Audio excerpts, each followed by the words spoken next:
The Snow Queen by Hans Christian Andersen. Sixth story, The Lapland Woman and the Finland Woman. They stopped at a little hut. It was very mean looking. The roof sloped nearly down to the ground, and the door was so low that the family had to creep in on their hands and knees when they went in and out. There was no one at home but an old Lapland woman who was cooking fish by the light of a train oil lamp. The reindeer told her all about Gerda's story after having first told his own, which seemed to him the most important. But Gerda was so pinched with the cold that she could not speak. "Oh, you poor things," said the Lapland woman. "You have a long way to go yet. You must travel more than 100 miles farther to Finland. The Snow Queen lives there now, and she burns Bengal lights every evening. I will write a few words on a dried stockfish, for I have no paper, and you can take it from me to the Finland woman who lives there. She can give you better information than I can." So when Gerda was warmed and had taken something to eat and drink, the woman wrote a few words on the dried fish and told Gerda to take great care of it. Then she tied her again on the reindeer, and he set off at full speed. Flash, flash, went the beautiful blue northern lights in the air the whole night long.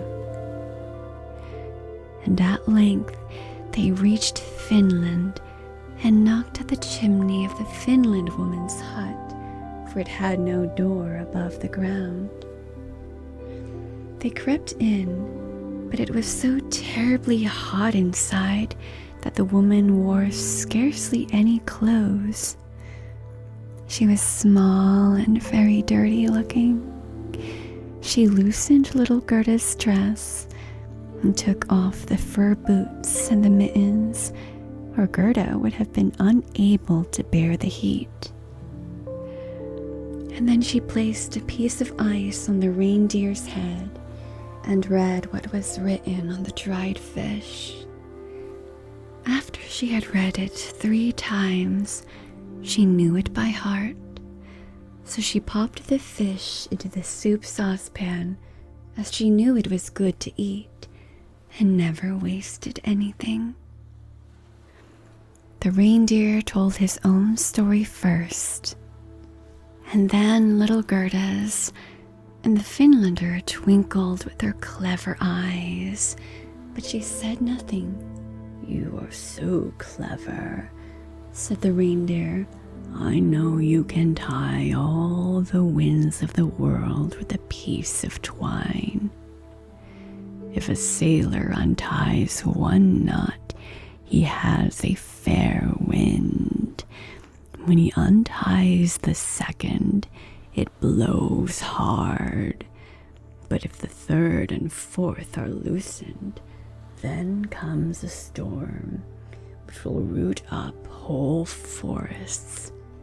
Cannot you give this little maiden something which will make her as strong as 12 men to overcome the Snow Queen?" "The power of 12 men," said the Finland woman. "That would be of very little use." But she went to a shelf and took down and unrolled a large skin on which were inscribed wonderful characters, and she read till the perspiration ran down from her forehead. But the reindeer begged so hard for little Gerda. And Gerda looked at the Finland woman with such beseeching, tearful eyes that her own eyes began to twinkle again. So she drew the reindeer into a corner and whispered to him while she laid a fresh piece of ice on his head. Little Kay is really with the Snow Queen, but he finds everything there so much to his taste and his liking that he believes it is the finest place in the world.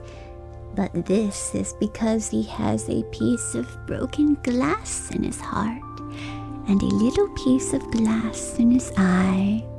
These must be taken out, or he will never be a human being again, and the Snow Queen will retain her power over him.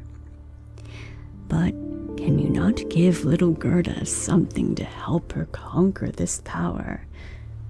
I can give her no greater power than she has already, said the woman. Don't you see how strong that is? How men and animals are obliged to serve her, and how well she has got through the world, barefooted as she is. She cannot receive any power from me greater than she now has, which consists in her own purity and innocence of heart. If she cannot herself obtain access to the Snow Queen and remove the glass fragments from little Kay, we can do nothing to help her.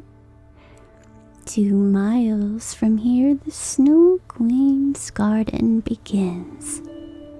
You can carry the girl so far and set her down by the large bush which stands in the snow, covered with red berries.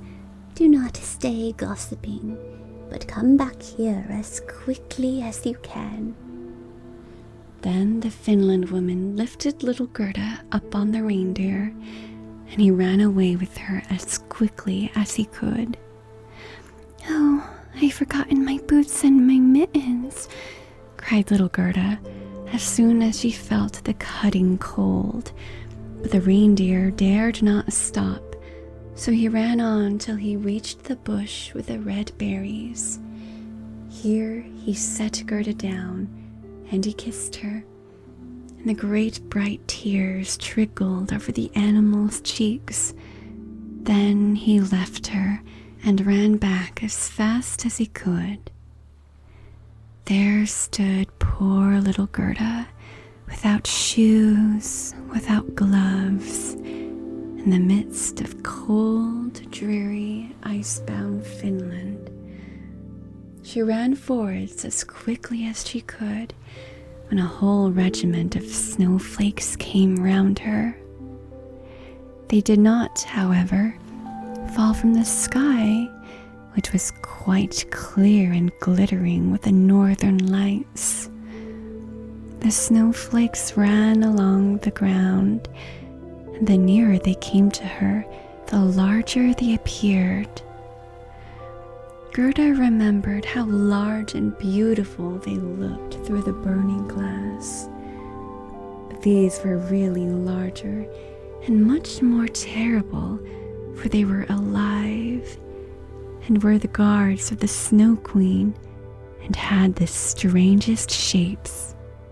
Some were like great porcupines, others like twisted serpents with their heads stretching out, and some few were like little fat bears with their hair bristled, but all were dazzlingly white, and all were living snowflakes.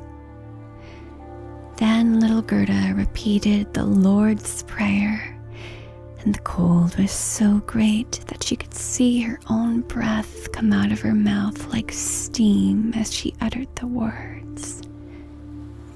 The steam appeared to increase as she continued her prayer, till it took the shape of little angels who grew larger the moment they touched the earth.